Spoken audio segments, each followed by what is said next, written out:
Canal Novel e Fanfic Narradas. Fanfic Game of Thrones, Sistema do Rei Pirata. Capítulo 178. Eu me oponho, dando um tapa na cara do rei. Logo na manhã seguinte, Victoria Daniels, sem o menor respeito pela privacidade, abriu a porta do quarto de Euron com um empurrão. A primeira coisa que viu foi Gondolin, usando apenas seus longos cabelos ruivos como cobertura, ainda exalando o leve aroma do fogo e da paixão da noite anterior. Victoria não pareceu minimamente surpresa. Ela apenas ergueu uma sobrancelha e trocou um olhar cúmplice com Gondolin. As duas mulheres até compartilharam um breve aceno de cabeça, estranhamente harmonioso. Então Victoria habilmente atirou uma concha dourada escura com marcas estranhas, uma que Euron lhe dera mais cedo, diretamente para ele enquanto ele jazia preguiçosamente na cama. Com um resmungo frio, ela se virou nos calcanhares e saiu. Lisa entrou logo em seguida. Sua expressão era profissional enquanto relatava as últimas informações. Notícias de ontem à noite. Centenas de cavaleiros podem chegar de Porto Real amanhã. Meu senhor, é preciso ter cuidado com os movimentos do Rei Louco. Além disso, o navio mercante de Braavos retornou, e o de Lich zarpou há 3 dias. Enquanto falava, o olhar de Lisa percorreu rapidamente Gondolin. Ela estava acostumada com a presença da sacerdotisa vermelha, mas vê-la com Lord Euron naquele estado ainda lhe causava uma leve e indescritível sensação de desconforto no peito. Ela se recompôs rapidamente e continuou em tom profissional. Meu senhor, a programação de hoje, justas pela manhã, o senhor entra na 3ª rodada. À tarde, tem 2 partidas no torneio corpo a corpo. Esta noite é o torneio de equipes de 7 lados pelas Ilhas de Ferro. Ela fez uma pausa, um toque de provocação surgindo em sua voz. Considerando ontem à noite. Meu senhor, suas pernas estão aguentando bem? Euron apanhou a concha. Com a competição a começar em breve, não teve tempo de verificar o seu conteúdo, pelo que aguardou com cuidado. Levantou-se, vestiu-se rapidamente e preparou-se para o dia que se avizinhava. Ele lançou um olhar para Gondolin com um tom casual. Já que você está aqui, fique por alguns dias. Quando o torneio terminar, voltaremos juntos para as Ilhas de Ferro. Gondolin assentiu levemente. Enquanto Euron ajustava sua armadura, perguntou casualmente. Você quer vir assistir ao torneio comigo, ou prefere ficar aqui? Gondolin balançou a cabeça prática e lúcida. Meus hobbies vermelhos nas arquibancadas só lhe trariam atenção e problemas desnecessários. É melhor que eu fique aqui. Euron deu uma risadinha com um brilho confiante nos olhos. É uma pena perder um evento tão animado, não acha? Não se preocupe com problemas. Já se esqueceu? Nosso querido rei mantém um sacerdote vermelho, Taurus de Myr, ao seu lado. Que mal há em mais um? Ao ouvir isso, Gondolin finalmente assentiu levemente com a cabeça. Tudo bem. Como era de se esperar, as fases finais do torneio contaram apenas com os competidores mais fortes. Cada partida foi um confronto de titãs. O oponente de Euron na justa de hoje foi o chefe da casa Mormon da Ilha dos Ursos, Jorah Mormon. Nascido no ano de 254, Jorah estava no auge de sua forma, no ápice de sua força física e habilidade marcial. Ele se erguia como uma montanha, um urso negro revestido de aço. Seu poder e experiência não deviam ser subestimados. Com um atributo de força de apenas 14, Euron estava em clara desvantagem em um confronto direto de força bruta. Diante de um adversário poderoso como Jorah Mormon, cada choque entre a lança e o escudo enviava uma onda de choque aterradora pelo braço de Euron, entorpecendo-o e servindo como um lembrete vívido da enorme diferença física entre eles. Seu maior trunfo era o efeito único de super-armadura concedido por habilidade, investida de Pegasus NV. Uma estranha herança das Ilhas Celestiais. Esse poder não aumentava seu ataque, mas o prendia ao cavalo como uma árvore ancestral. Isso o tornava incrivelmente difícil de ser derrubado por um simples impacto, permitindo que ele se mantivesse firme contra forças superiores e esperasse por uma brecha. Antes do início da partida, Euron não estava particularmente obcecado com a vitória. Ele até se preparou mentalmente para a derrota. Vencer a justa não fazia parte de seus planos, em sua visão, deixar o príncipe Rhaegar assumir a coroa de campeão com todo o seu peso simbólico. Era o que melhor se alinhava aos seus interesses e aos das Ilhas de Ferro a longo prazo. A vitória ali era apenas um peão em um jogo maior, um peão que ele poderia sacrificar ou manter conforme achasse conveniente. Contudo, a ferocidade e o orgulho inerentes aos homens de ferro que corriam em suas veias o impulsionavam. Mesmo conhecendo o cenário estratégico, ele precisava dar tudo de si nessa luta. Somente lutando com todas as suas forças ele poderia realmente apreciá-la e fazer justiça ao seu oponente, e a si mesmo. Além disso, quem disse que o perdedor tinha que ser Euron Greyjoy? No campo de batalha, os 2 cavalos galopavam um contra o outro repetidamente. A cada forte impacto, Jorah Mormon permanecia imóvel como uma montanha. Euron, por outro lado, era sacudido pela força terrível, suas lanças se estilhaçando a cada impacto. Contudo, graças à super-armadura de investida de Pégaso e à sua incrível resistência, ele absorvia o choque com vigor, recusando-se a ser derrubado. 12 saltos a toda velocidade. Euron era como uma árvore de pau-ferro em meio a uma tempestade. Não importava o quão forte soprasse o vendaval do norte de Jorah, ele se agarrava teimosamente à sela, recusando-se a cair. Por trás disso estava o estranho poder da fruta da alma. Ele canalizava a energia da alma para seus músculos e ossos danificados, curando-os instantaneamente e até mesmo ultrapassando temporariamente seus limites. Após cada confronto, a dormência e as microfraturas que teriam incapacitado um homem normal eram rapidamente eliminadas pelo fluxo de poder da alma. 12 rodadas consecutivas de ataques com força total não conseguiram derrubá-lo. Em vez disso, o braço de Jorah Mormont gritava de dor, sua resistência se esvaindo rapidamente. Ele até começou a sentir uma admiração relutante por aquele jovem oponente, maravilhado com a incrível força e resistência escondidas naquele físico.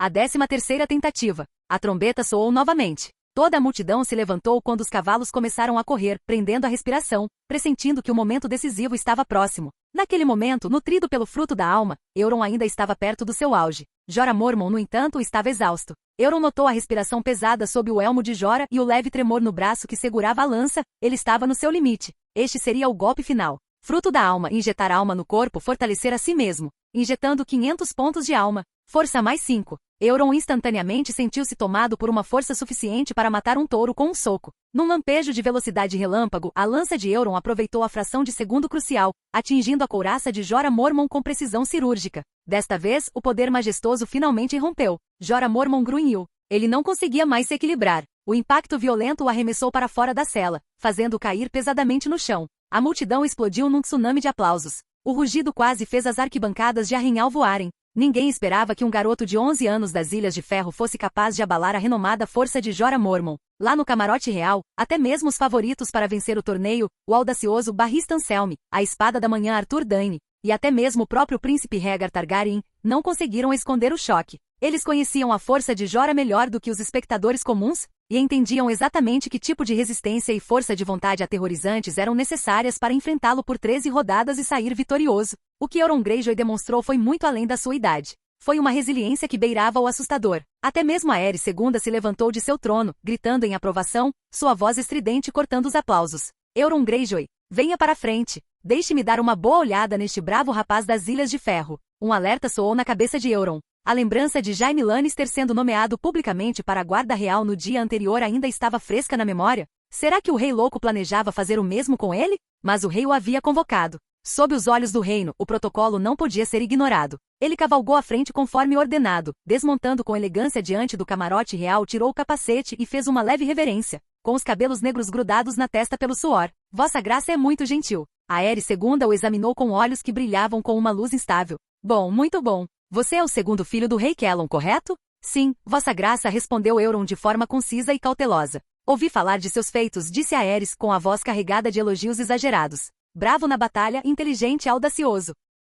Corre o boato de que você navegou sozinho pelo mar estreito aos 7 anos, e muitos o chamam de filho do deus afogado. E o comércio de areia de platina, a companhia de gelo e fogo, e agora aquele vinho Kraken que todos comentam. As Ilhas de Ferro serão grandiosas por sua causa. Vossa Graça me lisonjeia, respondeu Euron humildemente mais uma vez, erguendo ainda mais a sua guarda. E de repente Aerys II desviou o olhar, lançando um olhar penetrante para Lord Cellon nas arquibancadas. Sua voz se elevou num tom que não admitia contestação. Cellon, na minha opinião, ele é quem deve herdar as Ilhas de Ferro, mesmo sendo segundo filho. Decidi nomear Euron Greyjoy o legítimo herdeiro das Ilhas de Ferro. O que você acha? Lord Cellon bateu com a mão no apoio de braço e levantou-se abruptamente, com a voz tão fria quanto o mar. Impossível. Vossa Graça, o herdeiro das Ilhas de Ferro é meu filho mais velho, Balon. Isso já foi proclamado aos 7 reinos e é do conhecimento de todos. Proclamações podem ser mudadas. Aerys II acenou com a mão em sinal de desdém, como se estivesse espantando uma mosca. O herdeiro das Ilhas de Ferro é decidido pelos Homens de Ferro. Cellon se recusou a ceder, sua voz firme como aço.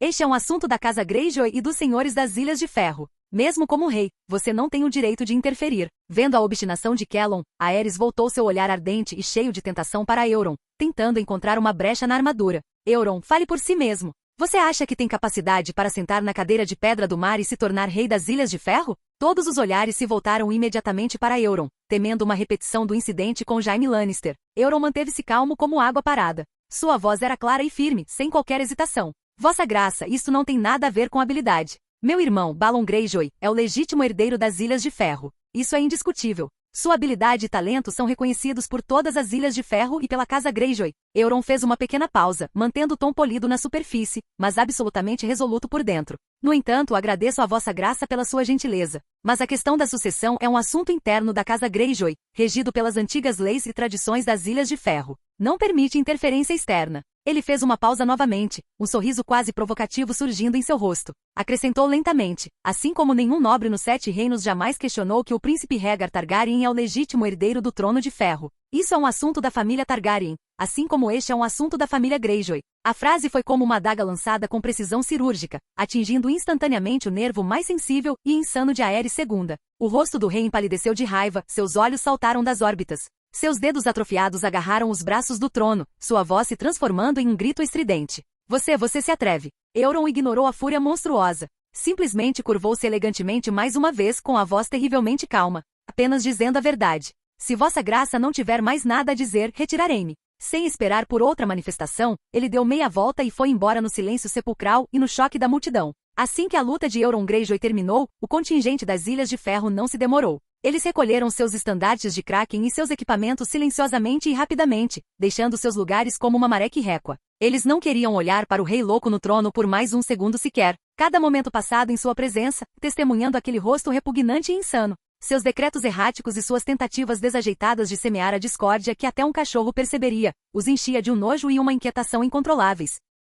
Capítulo 179. A Concha da Visão. Tywin Lannister observou com frio distanciamento Euron rejeitar o rei de forma tão decisiva, chegando até a tirar proveito da situação. Um pensamento sombrio passou pela mente de Tywin, uma comparação com seu próprio filho, decepcionante Jaime, que tolamente escolhera o manto branco em vez de seu direito de primogenitura. A expressão de Tywin escureceu ainda mais. No Trono de Ferro, Aerys II tomou um gole enorme de vinho. Como se o próprio sabor o ofendesse, ele estilhaçou violentamente o requintado cálice de prata no chão. O líquido vermelho escuro espirrou como sangue. Pá! Que porcaria é essa? Vinho tinto Kraken? Só de ouvir o nome já me dá ânsia de vômito. Tem gosto de tentáculo de polvo gelado descendo pela minha garganta, sufocante. Ele rugiu, os olhos percorrendo as arquibancadas freneticamente. Onde estão os Redines? O povo do Arbor morreu? Lord Paster Redvine, conde de Arbor, não teve escolha a não ser se levantar, preparando-se para o impacto. Vossa Graça, estou aqui. Onde está o seu vinho? Gritou Aerys. Onde está a safra que você afirma ser a melhor dos 7 reinos? Devo deixar essa urina dos homens de ferro macular minha garganta?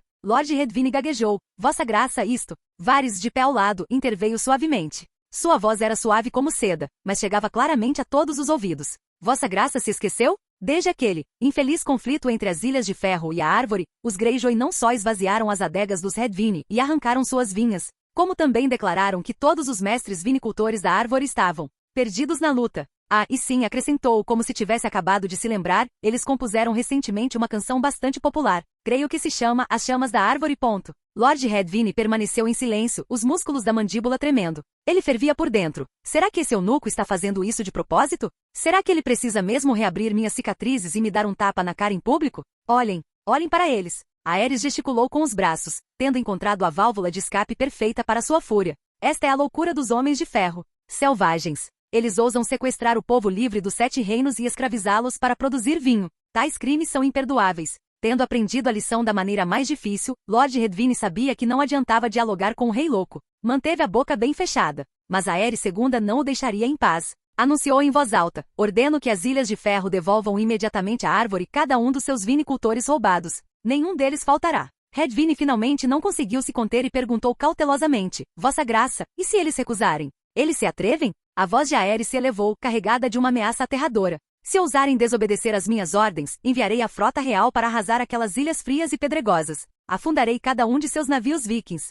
Redvine já ouvirá essa ameaça antes. Mergulhou novamente em silêncio, resmungando internamente: lutem então. Vão em frente e lutem. Eu ficarei de fora assistindo. Se a frota real realmente enfrentar a frota de ferro, serei o primeiro a aplaudir e vibrar pelo espetáculo. Contudo, Aerys inclinou-se para a frente, seu tom tornando-se perigosamente incitante. Você não quer vingança, Redvine? Quando chegar a hora, sua frota de Arbor, a frota das Ilhas Escudo e minha frota real, 3 grandes armadas combinadas, serão suficientes para varrer aqueles homens de ferro e suas rochas miseráveis do mapa. O olhar de Lord Redvine percorreu, quase imperceptivelmente, a multidão densamente aglomerada. Ele pensou consigo mesmo: será mesmo sensato discutir estratégias militares tão delicadas em um local público com milhares de olhos e ouvidos? Será que este rei é simplesmente insensato, ou está tentando usar a árvore como uma lança para atacar as Ilhas de Ferro novamente? Suprimindo sua suspeita e insatisfação, ele finalmente respondeu com uma voz profunda e deliberada, buscando soar diplomático sem perder a distância. Vossa Graça, as Ilhas de Ferro fazem parte dos 7 reinos. Podem ser selvagens e indomáveis, mas não devem ser varridas do mundo. A guerra é como um incêndio florestal, fácil de iniciar, mas difícil de controlar ou extinguir. No fim, ela queima tudo, e ninguém realmente lucra com ela. Ele fez uma pausa, escolhendo as palavras com cuidado. Acredito que buscar um caminho de coexistência pacífica seja uma estratégia mais sábia a longo prazo do que desembainhar as espadas. O rosto de Aerys II tornou-se sombrio, claramente desagradado.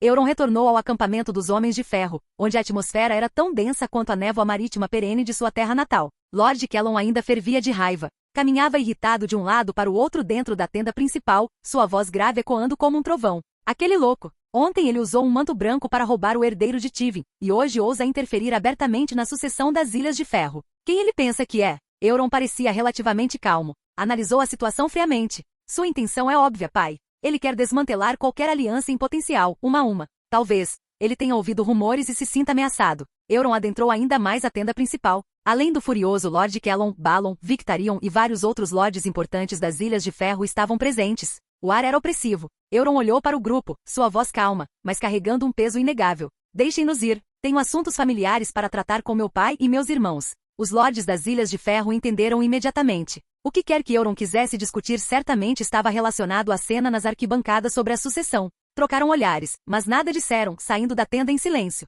As pesadas abas da tenda se fecharam, bloqueando o ruído externo. Agora, restavam apenas os membros principais da Casa Greyjoy, Euron, Lord Catelyn, Balon, Victarion e a sacerdotisa vermelha Gondolin, que permanecia em silêncio ao lado, camuflando-se nas sombras. O olhar de Euron percorreu lentamente sua família. Sua voz era baixa e clara, criando ondulações invisíveis na tenda silenciosa. Você acredita em magia? A pergunta mergulhou a tenda num breve silêncio. A magia era amplamente considerada uma força perdida nos Sete Reinos, existindo apenas em antigas lendas e livros de mestres. No entanto, eles sabiam que Euron sempre tivera um interesse em comum por tais mistérios. Além disso, bem ali estava a prova viva. Gondolin, a sacerdotisa vermelha que podia ler as chamas, e em algum lugar invisível estava Evelyn, a manipuladora de sombras que controlava as sombras. Antes que alguém pudesse responder, a expressão de Euron tornou-se incrivelmente séria. Ele enfatizou cada palavra. O que vocês virem e ouvirem nesta tenda hoje jamais poderá sair daqui. Ao perceberem a seriedade de Euron, os outros assentiram com a cabeça. Euron enfiou a mão na túnica e retirou a concha da visão com seu padrão peculiar.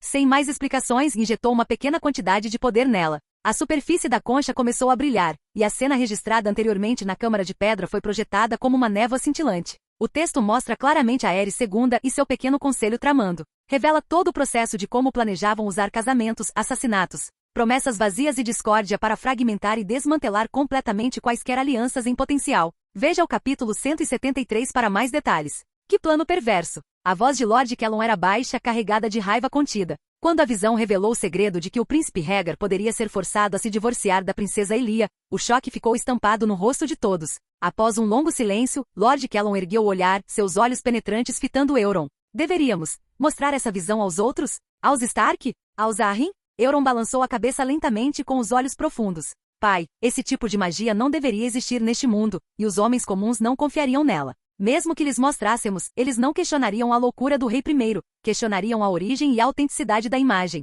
Quem acreditaria no fantasma de um conselho secreto real projetado de uma concha? Ele fez uma pausa e então lançou um problema mais prático. E mesmo que eles acreditassem nisso, o que aconteceria? Além de espalhar pânico prematuramente, o que isso mudaria? Lord Catelyn franziu a testa, tentando organizar seus pensamentos. Pelo menos, isso permitiria que as casas aliadas soubessem do plano do Rei Louco com antecedência, para que pudessem se preparar. Preparar? O tom de Euron era calmo a ponto de ser frio. Parte do que está na visão já aconteceu. Não podemos desfazer. A outra parte ainda não aconteceu, mas somos igualmente impotentes para impedi-la. O Rei Louco está em Porto Real, e sua vontade é imposta pela Guarda Real e por todo o poder da coroa.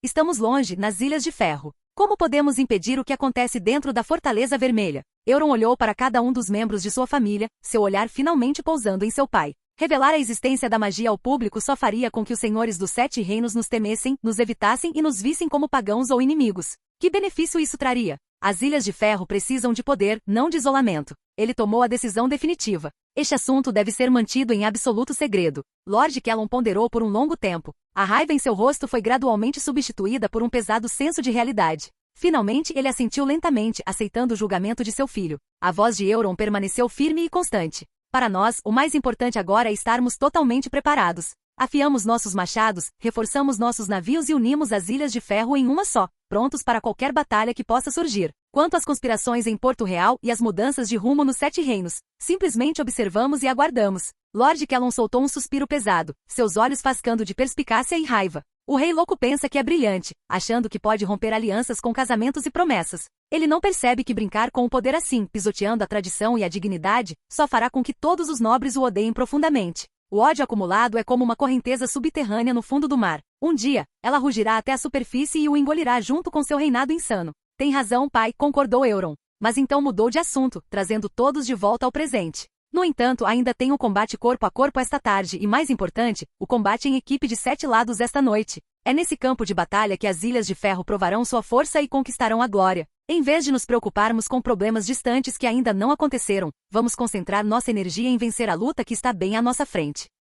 Capítulo 180. A Batalha dos Sete Lados, um banquete de carnificina. O sol da tarde queimava a terra. Dentro e fora de Arrinhal, 2 competições ferozes começaram simultaneamente. Nas vastas planícies fora do castelo, a corrida de cavalos teve início. 300 cavaleiros partiram de uma só vez. Eles tinham que galopar da linha de partida até um ponto designado na extremidade oposta do Olho de Deus, recuperar um estandarte com os 9 morcegos da Casa Vem, depois circundar todo o lago e finalmente retornar ao ponto de partida nos arredores de Arrinhal. Essa competição testou não apenas a velocidade e a resistência dos cavalos, mas também a escolha do percurso e a habilidade dos cavaleiros. No entanto, apenas os 10 primeiros a retornar se classificariam para a próxima fase. Entretanto, dentro do castelo, o combate corpo a corpo estava em andamento, com lâminas se chocando e o aço tilintando. Devido ao conflito de agenda, Euron teve que, lamentavelmente, abrir mão da corrida de cavalos. Caso contrário, com a velocidade divina e o poder explosivo de seu cavalo, Faru, conquistar a coroa nessa prova não teria sido impossível. Nesse momento, Euron estava de pé na areia da arena de combate corpo a corpo.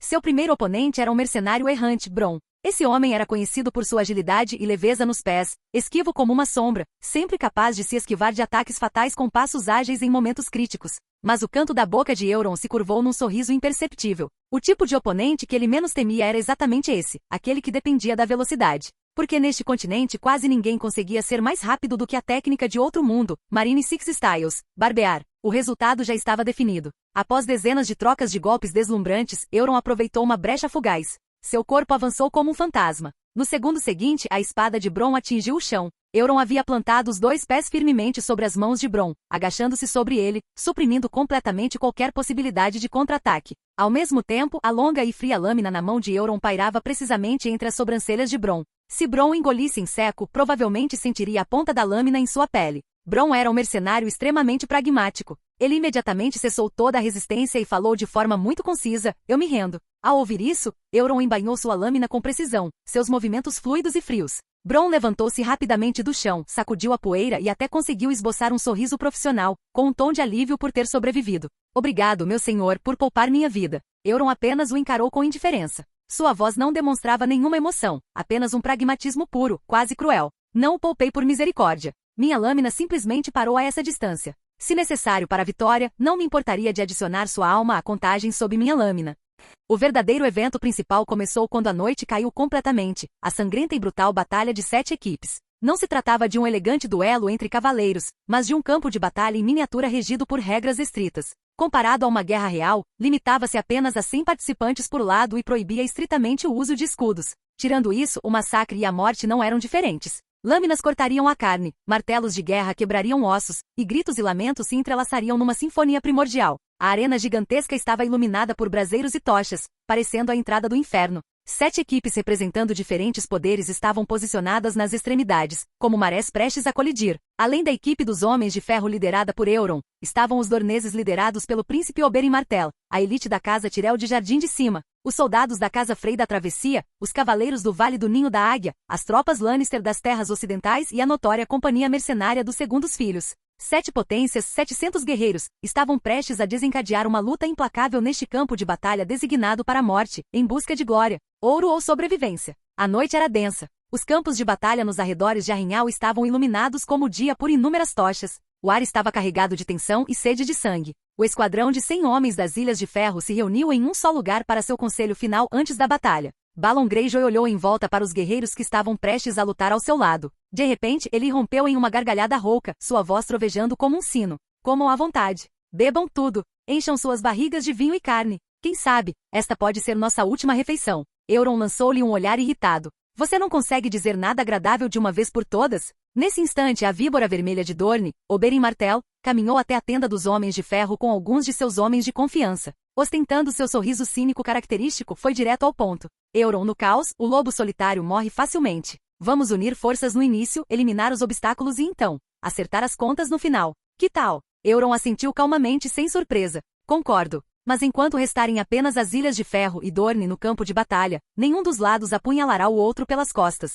A víbora vermelha deu uma risadinha e estendeu a mão. Naturalmente. Eu, Oberyn, ainda tenho essa honra. Duas mãos se entrelaçaram com força no ar. Uma aliança breve e perigosa foi formada. O céu estava iluminado pela luz das tochas. No brilho, Euron podia ver sua noiva, Ashara, segurando firmemente a mão de seu irmão Arthur. Arianne e Elia estavam ao lado deles, todas com expressões tensas e sobrancelhas franzidas. O toque da buzina sinalizando o início da partida foi como uma faísca lançada em óleo fervente, incendiando instantaneamente todo o campo de batalha. Quase imediatamente impulsionadas por cálculos pré-batalha e antigas rivalidades, as 7 equipes se dividiram em 4 grupos de batalha distintos. Os guerreiros das Ilhas de Ferro e de Dorne rapidamente se uniram, formando uma aliança inquebrável para enfrentar as ameaças vindas de todos os lados. Por outro lado, os soldados da Casa Tyrell e da Casa Frey uniram forças sem hesitar. Os olhos dos Frey eram cruéis, fixos em Euron Greyjoy. Haviam recebido uma ordem de morte de seu senhor, ignorar tudo mais nesta batalha, mas priorizar o massacre dos Homens de Ferro era imprescindível, especialmente a cabeça de Euron a qualquer custo. Enquanto isso, os Cavaleiros de Jardim de Cima canalizavam sua fúria contra Dorne em suas espadas. Seu herdeiro, Vilas Tyrell, havia sido aleijado pelo príncipe Oberyn, e os mestres diagnosticaram que Vilas ficaria paralítico para o resto da vida. As forças aliadas do Vale e das Terras Ocidentais voltaram unanimemente suas espadas contra os isolados segundos filhos. Nesse campo de batalha brutal e em rápida transformação, formar alianças e priorizar a eliminação dos mais fracos eram as regras mais básicas. A aliança Vale-Lannister optou sem hesitar por uma estratégia de 2 contra 1, visando os segundos filhos que eram relativamente isolados e amplamente reconhecidos como alvos fáceis. Eles também esperavam secretamente que os dois lados prestes a se confrontar em outro lugar se dizimassem mutuamente, permitindo-lhes colher os benefícios mais tarde. Embora os mercenários dos segundos filhos estivessem em desvantagem numérica de 2 para 1, cada um exibia um semblante de feroz determinação, sem demonstrar qualquer medo. Eles haviam previsto esse destino de serem alvejados antes mesmo da partida e estavam preparados para lutar até a morte. Euron sussurrou rapidamente para a víbora vermelha ao seu lado. Nós, Homens de Ferro, enfrentaremos os Frey. Vocês, Dorneses, segurem os Tyrell. Assim que terminarmos, trarei meus homens para apoiá-los imediatamente. O príncipe Oberyn zombou, girando sua lança. Você vai me ajudar? Preocupe-se primeiro com você. Não morra pelas mãos daqueles cães Frey raivosos. Pelo jeito que eles olham para você, parece que querem arrancar um pedaço de sua carne, mesmo que isso signifique morrer. Igualmente, respondeu Euron sem cerimônia. Os Tyrell não desejam nada mais do que cortar o rabo da víbora, para vingar o herdeiro de Jardim de Cima que jaz na cama. Enquanto os dois ainda trocavam farpas e provocações, Balon Greyjoy não conseguiu mais conter a fúria assassina que fervilhava em seu peito. Seu enorme machado de batalha bateu no chão com um baque surdo enquanto ele soltava um rugido ensurdecedor. Matem. Chega de conversa. Massacrem aqueles bastardos Frey. Seu rugido era o toque de ataque, inflamando instantaneamente o espírito guerreiro berserker dos Homens de Ferro. A batalha começou. A aliança entre os Homens de Ferro e os Dorneses entrou em confronto violento com a coalizão entre os Tyrell e os Frey. O campo de batalha foi imediatamente dividido em 2 confrontos principais. Os guerreiros das Ilhas de Ferro avançaram como uma maré cinzenta direto para a Casa Frey da Travessia. As lanças e espadas curvas dornesas atacaram como víboras, encontrando em cheio os Cavaleiros da Rosa de Jardim de Cima. Isto foi um massacre sangrento, sem espaço para negociação, não torneio. As regras eram ignoradas. Ali, a menos que alguém fugisse voluntariamente do limite estabelecido, não havia misericórdia, nem mesmo para os gravemente feridos e caídos no chão. O aço frio desferia um golpe fatal sem hesitação, garantindo que jamais se levantassem. Os soldados da Casa Frey não eram fracos, eram bem treinados e bem equipados. Mas hoje eles enfrentavam uma força de elite dos Homens de Ferro que havia sido transformada. Isso se deveu a 2 instrutores extraordinários que Euron havia encontrado para eles. Um era o mestre dançarino da Água de Braavos, Rafael, que ensinou a esses Homens de Ferro, acostumados a lutar em convezes, como usar um jogo de pés mais ágil e errático, tornando seus ataques tão imprevisíveis quanto as ondas. O outro era o Dothraki exilado, o antigo Shao Vitório Grey, que havia gravado profundamente as técnicas selvagens e violentas de espada curva das pradarias e a vontade destemida de investir nas almas dos guerreiros Homens de Ferro. Esses 2 estilos de luta distintos se fundiram perfeitamente nos Homens de Ferro, transformando-se em uma tempestade aterradora de imprevisibilidade oceânica e ferocidade campestre que os Freys jamais haviam enfrentado. O que aterrorizou ainda mais os soldados Frey, a ponto de destruir seus espíritos, foi a completa ausência de medo da morte, enraizada no sangue e na cultura dos homens de ferro. Os Freys oriundos da travessia, cujo brasão eram as Torres Gêmeas, e que viveram por gerações cobrando pedágios mimados, conhecendo apenas intrigas e oprimindo os fracos, não conseguiam compreender os homens de ferro que viviam nas rochas áridas e frias. Não conseguiam entender a cruel lei da sobrevivência, onde era preciso arriscar a vida contra o mar e os inimigos apenas para comer e se aquecer, nem a bravura quase insana que daí emanava. Quando a cabeça de seu líder foi aberta por um golpe brutal do machado de Balon Greyjoy, o moral dos Frey desmoronou instantaneamente. Os soldados restantes, aterrorizados, abandonaram toda a honra. Jogaram fora seus capacetes e armaduras, desesperados para fugir daquele matadouro sangrento. Com os olhos vermelhos de sede de sangue, Balon rugiu e quis perseguir, com a intenção de massacrar o último soldado em fuga. Euron ergueu a mão bruscamente, interrompendo o irmão. Chega, Balon. Sua voz era calma, em completo contraste com o frenesi ao redor. Inúmeros olhos observam de todos os lados. Eles escolheram fugir do campo de batalha. Se os caçarmos até o último homem agora, isso só dará aos senhores dos 7 reinos motivos para denunciar as Ilhas de Ferro como selvagens sedentos de sangue e sem honra. Capítulo 181. Oberyn, se você morrer. Euron se virou, lançando seu olhar frio para o outro lado, onde a batalha era ainda mais feroz. O confronto entre os Dorneses e os Tyrell ainda estava em pleno andamento. A víbora vermelha, Oberyn Martell, era inegavelmente feroz, e seus guerreiros Dorneses tinham a vantagem graças às suas táticas ágeis e implacáveis. Mas os cavaleiros da Rosa da Casa Tyrell resistiam com extraordinária obstinação. Esmagá-los completamente exigiria, sem dúvida, mais tempo e um preço mais alto. O canto da boca de Euron se curvou num sorriso. Ele gritou, sua voz rasgando o fragor do campo de batalha. Eu disse que terminaríamos muito antes. Aguenta firme, Oberyn. As Ilhas de Ferro estão vindo para te apoiar. Oberyn acabará de derrotar um cavaleiro Tyrell que tentava atacá-lo com um golpe traiçoeiro. Ao ouvir isso, rugiu de volta sem virar a cabeça. Então vem aqui agora. Esses espinhos de rosa realmente picam. Euron riu. Pensei que você teria coragem de dizer. Vá embora, não preciso da sua ajuda. Oberyn ameaçou. Se você não vier agora, unirei forças com os Tyrell e o matarei primeiro. Era uma brincadeira, claro, mas não era impossível.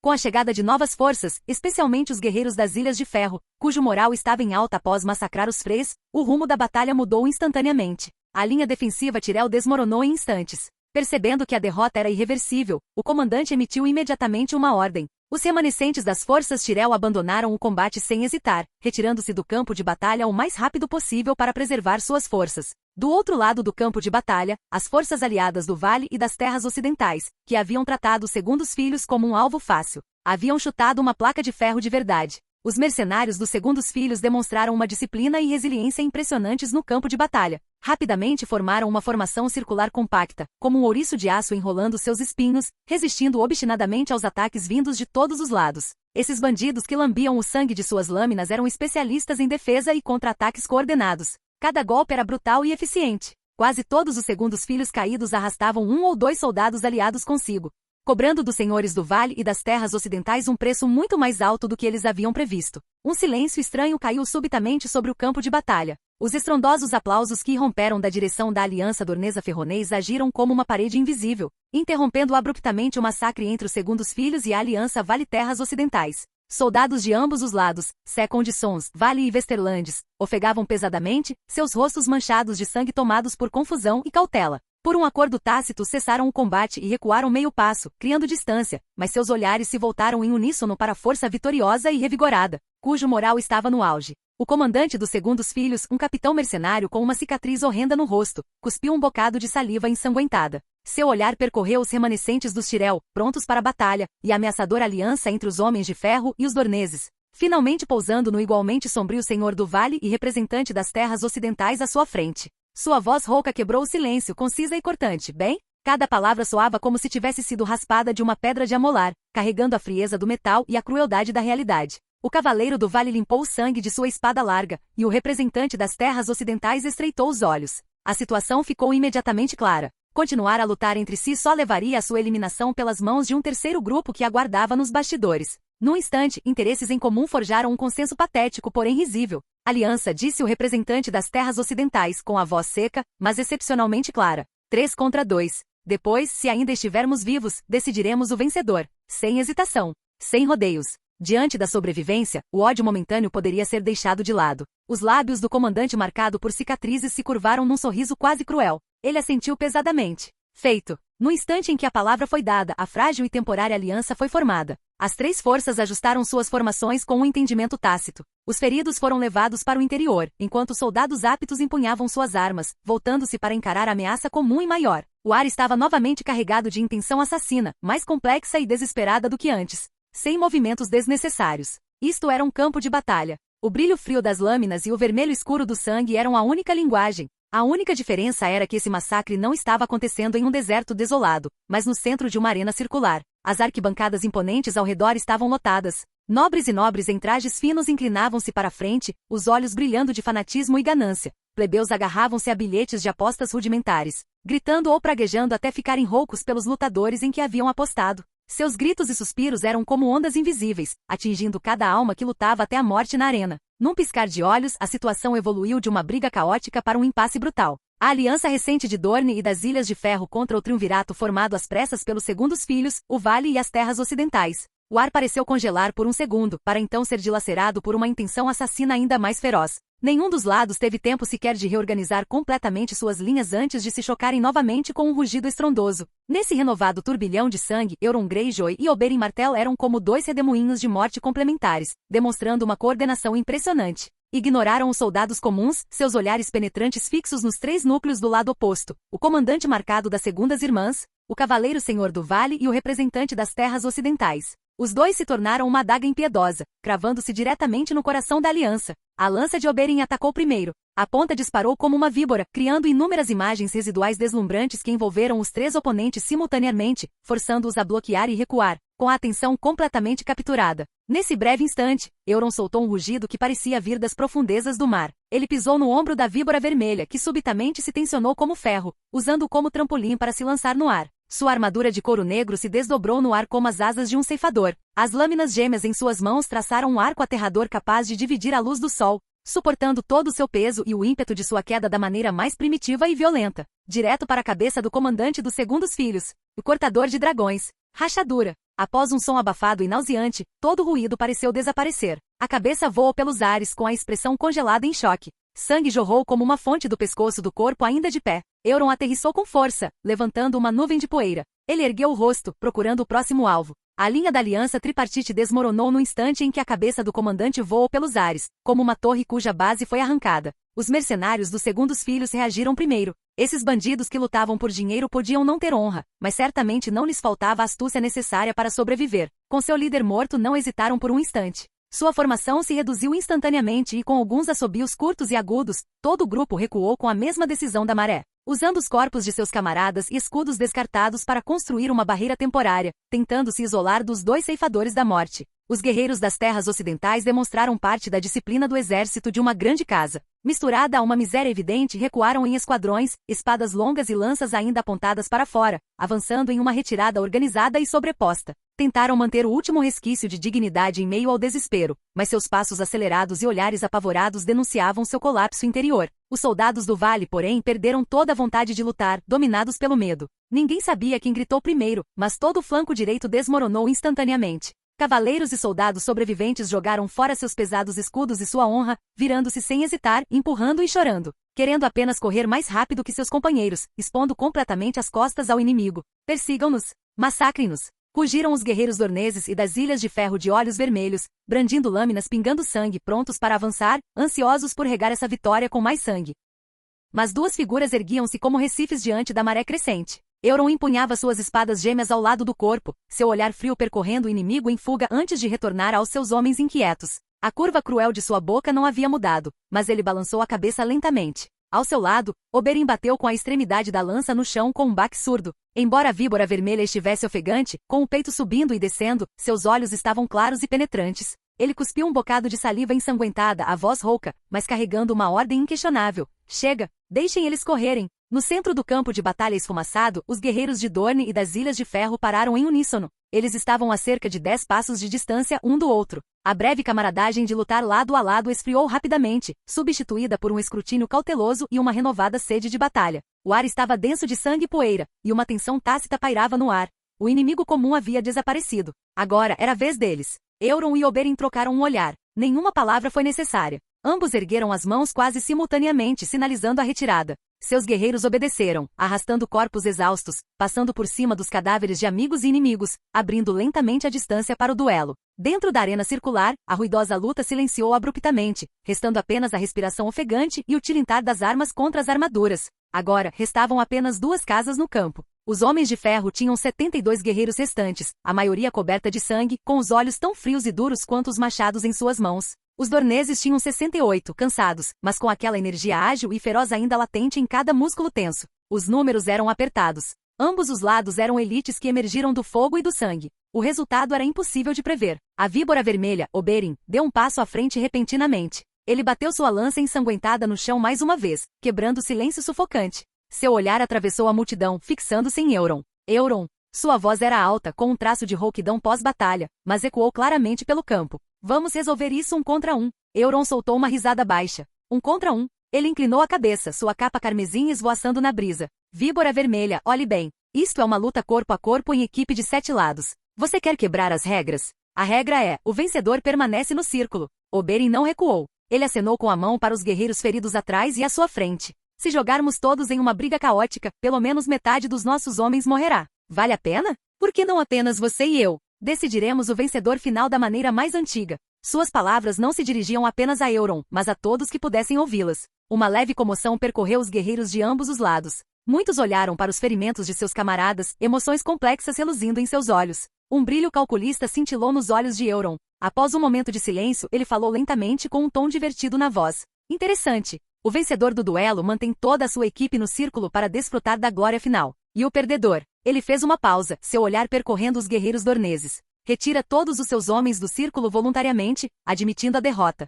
É isso que você quer dizer? Exatamente. Oberyn sorriu, o suor escorrendo pela têmpora, os olhos surpreendentemente brilhantes. Que tal, Euron? Atreve-se a apostar o destino de todos apenas em nós dois? Euron não respondeu imediatamente. Ele se virou lentamente para encarar o silencioso e fervoroso Homem de Ferro atrás dele. Seu olhar percorreu cada rosto, marcado por violência e lealdade. Então ele elevou a voz, soando como ferro frio se chocando. Vocês ouviram isso? Meus guerreiros. Ele abriu os braços. Nosso amigo Dornês quer apostar a qualificação que vocês conquistaram com o sangue e a própria vida no resultado do confronto entre ele e eu. Digam-me, sua voz tornou-se repentinamente cortante e opressiva. Vocês estão dispostos a apostar tudo, em mim? Balon deu um passo à frente, deu um forte soco no peito do irmão, ergueu seu machado de batalha e gritou. Euron. A formação dos Homens de Ferro ficou em silêncio por uma fração de segundo, depois irrompeu num rugido selvagem e no trovão de armas batendo contra escudos. Euron. Euron. Euron. Aquele rugido foi a melhor resposta. O foco do campo de batalha se estreitou instantaneamente.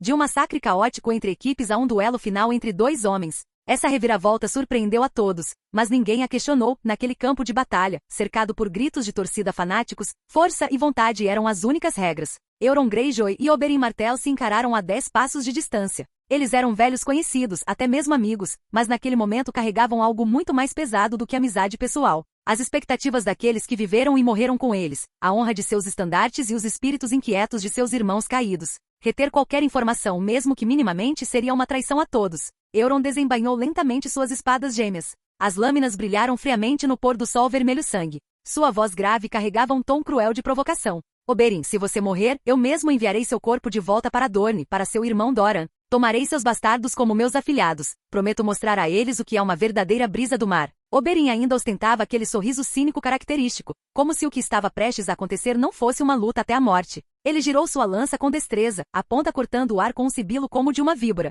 Se você morrer, Euron, eu terminarei seus assuntos inacabados. Como se casar com Lady Ashara em grande estilo, já que você não terá mais essa chance. No instante em que as palavras foram ditas, todos os sorrisos falsos desapareceram de seus rostos. Lutar. Oberyn atacou primeiro. Sua lança avançou como um dragão venenoso saindo de sua caverna, carregando pontos de luz fria, perfurando diretamente os pontos vitais de Euron. Euron cruzou suas espadas gêmeas, seu corpo movendo-se como um fantasma, aparando com precisão os golpes implacáveis. O som do metal se chocando era tão denso quanto a chuva. Os dois se moviam em alta velocidade pelo campo, esquivando-se e desviando-se, a luz das espadas e as sombras das lanças ofuscando a vista. Trocaram dezenas de golpes em instantes. Euron aproveitou uma pequena brecha. Sua espada esquerda golpeou violentamente para fora, enquanto a direita se agarrava à haste da lança como uma larva em um osso, cortando como um relâmpago em direção às mãos de Oberyn que seguravam a lança. Se esse golpe acertasse, Oberyn perderia os dedos. A víbora vermelha reagiu rápido. Soltou a lança sem hesitar, como se a arma mortal fosse um brinquedo descartável. No mesmo instante em que a soltou, usando a força da cintura, desferiu um chute lateral violento, atingindo em cheio a extremidade da lança. Zumbir. A lança disparou como se tivesse saído de uma pesada besta, transformando-se num raio negro que rasgou o ar, atingindo em cheio o peito de Euron com uma velocidade muito superior à anterior. As pupilas de Euron se contraíram. Abandonar suas espadas era a única opção. Ele largou suas espadas gêmeas, os músculos de seus braços saltando como raízes nodosas, e agarrou a haste da lança com as duas palmas das mãos unidas no último instante. Mas a força era descontrolada demais. A lança o arrastou para trás, suas botas abrindo 2 sulcos profundos na areia. No instante em que segurou o cabo, uma estranha força invadiu suas mãos. Estilos de fuzileiro naval 6, corpo de ferro. Uma resistência invisível cobria suas palmas e antebraços. Sua pele instantaneamente assumiu a textura fria e dura do metal, resistindo com força ao impacto terrível que teria dilacerado carne e osso. Se não fosse por isso, suas mãos teriam ficado mutiladas. A poeira baixou um pouco. Os dois permaneciam frente a frente, à distância. Oberyn havia perdido sua lança e estava desarmado. As espadas gêmeas de Euron jaziam distantes, mas ele segurava firmemente a arma que pertencera a seu oponente. Euron girou os pulsos, que acabavam de suportar o forte impacto. As articulações estalaram suavemente. Ele encarou Oberyn, desarmado, um sorriso selvagem se espalhando lentamente por seu rosto. Sua voz era fria e opressiva. Sem sua lança, víbora vermelha, em combate desarmado, você está longe de ser suficiente. A expressão de Oberyn finalmente mudou. O sorriso relaxado de sempre desapareceu. Seu maior trunfo era aquela lança esquiva. Agora desarmado, enfrentando um oponente brutal como Euron, a situação tornou-se imediatamente crítica. E Euron não lhe daria nenhuma chance de respirar. Marine Six Styles, barbear. Um estalo suave soou do chão sob seus pés. A figura de Euron pareceu evaporar no ar. No instante seguinte, ele reapareceu como um fantasma bem diante de Oberyn, movendo-se tão rápido que deixou um rastro. Antes que Oberyn pudesse recuar, o punho pesado de Euron, envolto em imensa força, explodiu. É karatê homem-peixe, soco verdadeiro de 4.000 tiles. O punho não parecia atingir apenas o ar. Ele provocava marés invisíveis, carregando uma força aterradora, pesada como uma onda oceânica estrondosa. Cada golpe era forte o suficiente para esmagar um recife, atingindo impiedosamente a postura defensiva de Oberyn. Oberyn confiou em sua agilidade sobrenatural para bloquear o golpe por pouco, seus braços ficando dormentes devido ao choque. Mas o ataque de Euron era como uma tempestade violenta, implacável. A estilo de perna, chute triplo aéreo. Euron saltou suas pernas transformando-se em 3 chicotes indistintos rasgando o ar, cada chute mais alto que o anterior, sufocantemente rápidos. Oberyn mal conseguiu bloquear os 2 primeiros, mas o terceiro chute atingiu em cheio no peito. Ele grunhiu, seu corpo jogado para trás incontrolavelmente, deixando seu centro completamente exposto. A brecha surgiu. O golpe fatal veio instantaneamente. Estilos de fuzileiro naval 6, chute tempestuoso. Aproveitando o impulso do pouso giratório, Euron desferiu um golpe de perna brutal. Os músculos da sua perna explodiram com uma força aterradora, criando um corte visível como um vácuo. O chute foi como um machado de batalha de aço, golpeando impiedosamente a lateral desprotegida das costelas de Oberyn. O som nítido de um osso estalando chegou aos ouvidos de ambos. Sob a dor excruciante, Oberyn perdeu completamente o equilíbrio. O ataque final de Euron foi como uma víbora. É dragão perfurador, cabeça de ferro pimenta verde. Euron subitamente curvou a cabeça e arqueou as costas, lançando em seguida uma cabeçada para frente com a força de um raio. Sua testa incrivelmente dura, como um ariete disparado por um canhão, atingiu com precisão e impiedade a ponte do nariz de Oberyn. Rachadura. Mais um estalo que dá dor de dente. Oberyn sentiu sua visão escurecer instantaneamente. Milhares de estrelas explodiram diante de seus olhos. Uma dor intensa e indescritível lhe roubou a consciência num instante. Sangue quente jorrou de seu nariz. Ele nem teve tempo de gritar de dor antes de cair para trás, rígido como um boneco com os fios cortados, se espatifando pesadamente na areia fria, completamente inconsciente. A poeira subiu suavemente. Euron endireitou-se lentamente, limpando o sangue da testa, olhando para a víbora vermelha que jazia imóvel a seus pés, até que o juiz gritou bem alto: os vencedores, as Ilhas de Ferro. Gritos estrondosos irromperam simultaneamente de dentro e de fora da arena. O ruído da vitória substituiu o silêncio mortal do campo de batalha. Enormes fogueiras foram acesas no campo. A gordura da carne assada pingava no fogo, crepitando. Barris de cerveja e vinho foram abertos à força. O forte cheiro de álcool misturado com o odor de sangue preenchia o ar frenético. Os homens de ferro e os dorneses deixaram temporariamente de lado suas diferenças, misturando-se e acalmando seus corpos exaustos e mentes agitadas com álcool e comida. Euron Greyjoy, carregando um odre de vinho, caminhou até Oberyn, que estava apenas com as bandagens removidas e encostado em uma caixa de suprimentos. Ele jogou o odre para ele, exibindo seu sorriso característico, carregado de uma ironia grosseira como sal marinho. Beba tudo, víbora vermelha. A voz de Euron estava mais rouca que o normal. Você não morreu. Isso é fantástico. Me poupou um baita trabalho, pense bem, transportar seu cadáver, retalhado em 3 pedaços, de volta para o sol escaldante de Dorne intacto. Pense em quanto do meu precioso tempo e especiarias caras teria custado para evitar que você apodrecesse. Oberyn agarrou o odre de vinho. Suportando a dor aguda nas costelas, inclinou a cabeça para trás e tomou um grande gole com dificuldade. O líquido picante o fez tossir, mas também lhe trouxe uma leve sensação de calor, limpou as manchas de vinho e o sangue seco da boca. Seus olhos negros, mesmo feridos, ainda brilhavam com malícia. Oberyn ofegou e riu. Você estava preocupado com isso? Sabe com o que eu estava preocupado? Quando eu estava deitado no chão, minha única preocupação era, e se você tivesse realmente morrido? Aí eu não teria que me forçar a casar com Lady Ashara por sua causa? Ele balançou a cabeça em falso horror, depois fez uma careta quando o movimento repuxou suas feridas. Droga! Você precisa saber, eu fiz um juramento solene aos deuses de nunca me casar nesta vida. Me fazer quebrar meu juramento teria sido muito pior do que você quebrar algumas das minhas costelas. Oberyn era um príncipe. Embora solteiro, teve muitas amantes. Euron zombou. Justo quando tentava amenizar a adrenalina persistente com vinho forte, uma figura esguia, porém furiosa, surgiu repentinamente das sombras atrás dele. Capítulo 182. O banquete após a vitória, o tapa de Cersei. O barulho da comemoração pareceu cessar abruptamente naquele momento. Ashara Dayne estava de pé, com as mãos na cintura, as sobrancelhas arqueadas e seus brilhantes olhos violeta ardendo em fúria enquanto encarava Oberyn sem cerimônia, que estava encostado em um caixote com uma aparência bastante abatida. Bem? Sua voz era nítida e cortante, como uma lâmina fina desembainhada. Casar comigo, Ashara Dayne, seria uma humilhação tão grande para você? Ela deu um passo à frente, ignorando a careta de dor e surpresa de Oberyn, assim como as costas rígidas de Euron, que estava perto. Ousar usar meu nome em uma piada tão grosseira na frente de milhares de pessoas no torneio. Oberyn Martell, eu digo que você merece cada hematoma que recebeu. Você tem sorte de não estar morto. Nesse instante, a princesa dornesa Arianne Martell aproximou-se com um sorriso. Entrelaçou seu braço intimamente com o de Ashara e piscou para o tio, atiçando ainda mais a fogueira. Sim, quem não sabe que Nossa Senhora Ashara tem um noivo cujo nome ecoa pelos 7 reinos? E esse lorde? Ela prolongou a voz com um sorriso malicioso, é notoriamente formidável e não deve ser subestimado. Da próxima vez, pode ser mais do que apenas algumas costelas quebradas, sabe? Euron se virou lentamente. A melancolia em seu rosto havia sido substituída por uma expressão complexa, quase resignada. Ele lançou um olhar para a furiosa Ashara, a divertida Arianne e o abatido e sorridente Oberyn. Falou em voz baixa com um imperceptível cansaço no ar. Este, talvez seja o melhor desfecho. Pelo menos nós dois ainda estamos vivos. Oberyn lutou contra a dor para se endireitar um pouco. Olhou para Euron. A jovialidade anterior havia desaparecido, substituída pela solenidade entre guerreiros. Sim, é verdade. Minha luta acabou. Ele fez uma pausa, a voz baixando. Mas Euron, a sua não. Você ainda tem o confronto final. Ele ergueu o olhar, com os olhos penetrantes e lúcidos. Será mais perigoso do que o que vivenciamos hoje. Escute, não abuse da sorte. Assim que ele pronunciou suas palavras, a ferocidade fingida no rosto de Ashara desapareceu instantaneamente, revelando uma preocupação genuína. O sorriso zombeteiro da princesa Arianne congelou em seus lábios. Ambas as mulheres voltaram seus olhares para Euron, a atmosfera festiva se dissipando silenciosamente, substituída por uma preocupação pesada e silenciosa. Euron deu de ombros e riu. O amanhã ainda não chegou, não adianta ficar pensando demais. Hoje celebramos a vitória. Em meio a essa celebração desenfreada dos vencedores, 2 figuras completamente deslocadas surgiram de repente. Tyrion Lannister e sua irmã, Cersei Lannister, pisaram nesse campo notoriamente barulhento. Tyrion carregava um odre de vinho que parecia um pouco grande demais para sua compleição,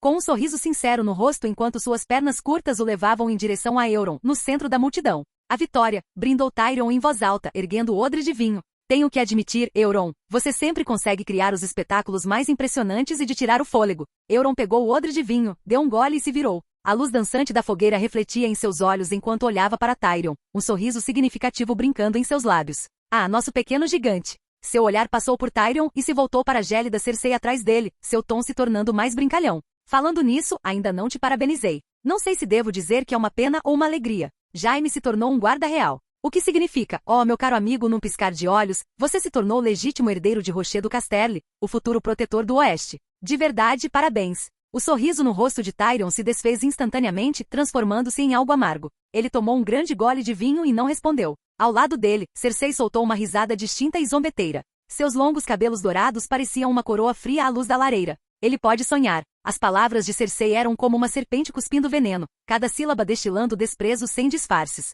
Euron fingiu ter ouvido a piada mais engraçada, erguendo as sobrancelhas dramaticamente e olhando de um lado para o outro entre os irmãos. Sonho. Mas Jaime fez seus votos. Ele agora é um manto branco, servindo ao rei por toda a vida. De agora em diante, ele não pode se casar, não pode ter filhos, não pode possuir terras. O manto branco é o seu destino. Ele abriu os braços em fingida confusão. Em quem mais Lord Tivin pode confiar além do nosso astuto Tyrion? É você? Ou... Ele prolongou a voz, provocando maliciosamente, ele espera que seu pai, na idade dele, se case com outra jovem e trabalhe duro para nos dar um novo herdeiro? Meu pai? O rosto de Cersei empalideceu ainda mais à luz da lareira, como se as palavras de Euron não fossem uma pergunta, mas a chave que destravava uma comporta de veneno há muito reprimido. O ódio ardia em seus olhos verdes, sua voz tremendo de extrema raiva. Não fale dele. Se não fosse por ele. Se meu pai não tivesse insistido em forçar Jaime a se casar com aquela estúpida garota Tully, Lisa. Se ele não tivesse insistido em seus frios casamentos políticos. Como Jaime. Como ele teria sido levado a se tornar um guarda real. Como ele teria me abandonado dessa maneira. Suas palavras foram como um incêndio descontrolado queimando todos os presentes. Por fim, sua voz baixou drasticamente, carregando uma determinação gélida e aterradora enquanto ela zombava. Quanto à herança, HMPH. Meu pai preferiria reduzir Rochedo Casterle a cinzas do que deixá-la cair nas mãos de um anão. O ar se solidificou instantaneamente. Apenas o estalar da fogueira podia ser ouvido, como se até o fogo estivesse prendendo a respiração diante daquela declaração cruel. O rosto de Tyrion ficou vermelho sob a luz dançante. O álcool e a humilhação pública inflamaram sua raiva. Principalmente aqui, diante de Euron, um amigo que ele viera especificamente para parabenizar. Sendo tão completamente humilhado pela própria irmã. Não pense que eu não vi Cersei. Ele deu um passo à frente, a voz embargada pela emoção. Não coloque toda a culpa no meu pai. Se você não tivesse dado o sinal, Jaime não teria concordado tão decisivamente. Eu vi. Ele olhou para você antes de assentir. Momentos antes de decidir vestir aquele manto branco. Você assentiu. Cersei ergueu o queixo, revestindo-se de uma fria superioridade. Evidências, não? O que seus olhos deformados veem é considerado evidência. Eu não tenho provas. Rosnou Tyrion, forçando cada palavra entre os dentes. Mas eu te conheço. Eu te conheço muito bem. Você sempre se opôs ao casamento de Jaime, não porque o ama, não porque ele é seu irmão, mas por causa da sua possessividade doentia. Você quer possuir tudo, irmãos, pai, poder. E quando não consegue possuir tudo completamente, prefere destruir com as próprias mãos. Suas palavras eram como uma adaga de precisão, atravessando todas as suas pretensões. A reação de Cersei foi tão rápida quanto o ataque de uma víbora. Tapa? Ela ergueu a mão e com toda a sua força, deu um tapa violento no rosto de Tyrion. A força do impacto fez o anão cambalear, quase caindo no chão.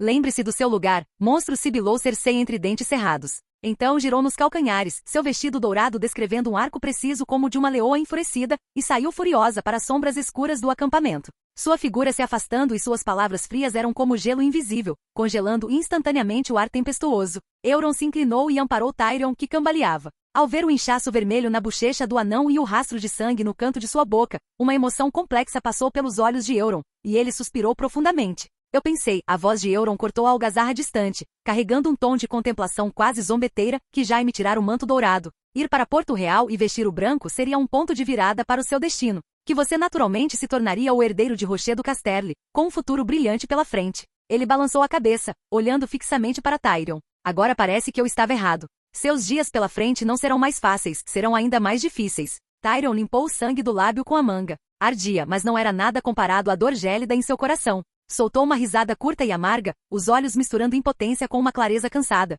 Já esperava, não é? Desde o dia em que nasci, desde que ele soube que eu era um anão, desde que minha mãe morreu ao me dar à luz, meus dias nunca foram destinados a ser fáceis. Deu de ombros, um gesto que demonstrava um cansaço imenso. Mas é o que é. O que posso fazer? A não ser beber vinho e ler livros. Os lábios de Euron se curvaram num sorriso frio. Ele se inclinou para mais perto, o cheiro de sal marinho e sangue envolvendo Tyrion. Sua voz era baixa e firme, como uma correnteza.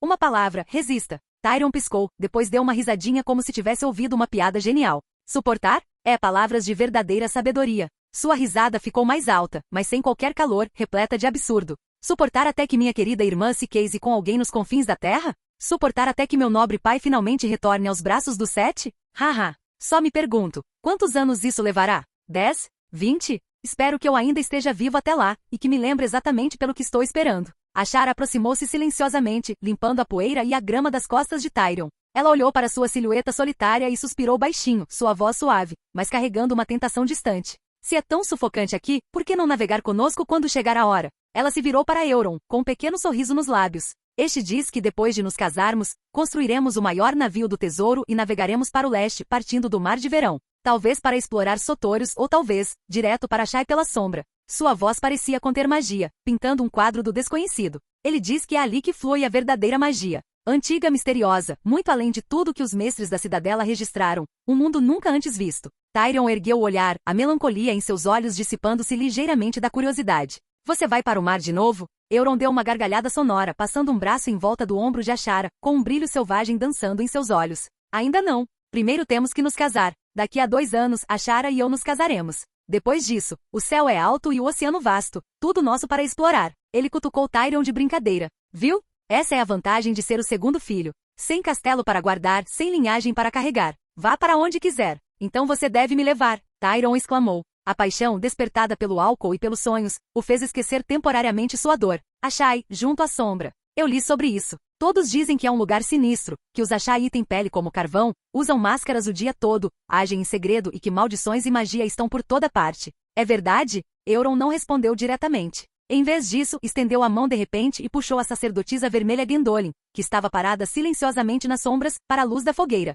Venha, venha, olhe para ela, provocou, apontando para seus traços delicados e pele alva como leite. Veja, a pele dela é preta como carvão? Ela age sorrateiramente? Gondolin lançou um olhar irritado para Euron, mas não desviou o olhar. Ela se virou para Tyrion, sua voz calma como um lago profundo, mas carregando uma autoridade natural. Os rumores sempre favorecem as versões mais aterrorizantes, Lord Lannister. O povo de Ashai é de fato diferente do de Westeros, mas não são os demônios que as canções descrevem. Ela fez uma pausa, suas vestes vermelhas esvoaçando na brisa noturna. Embora uma coisa seja certa, Ashai fica muito longe de Westeros. A profunda curiosidade de Tyrion sobre o mundo desconhecido foi completamente despertada. Ele esqueceu a humilhação de momentos atrás, agarrou a manga do manto vermelho de Gondolin e disparou uma pergunta atrás da outra. A sacerdotisa vermelha, geralmente acostumada a sentar-se nos cantos e esconder-se nas sombras, não conseguiu mais permanecer em silêncio e teve que responder pacientemente às suas perguntas bizarras em voz baixa. Nesse instante, Robert Baratheon surgiu como uma tempestade. Sua mão enorme bateu com força nas costas de Euron, sua voz trovejando como um sino.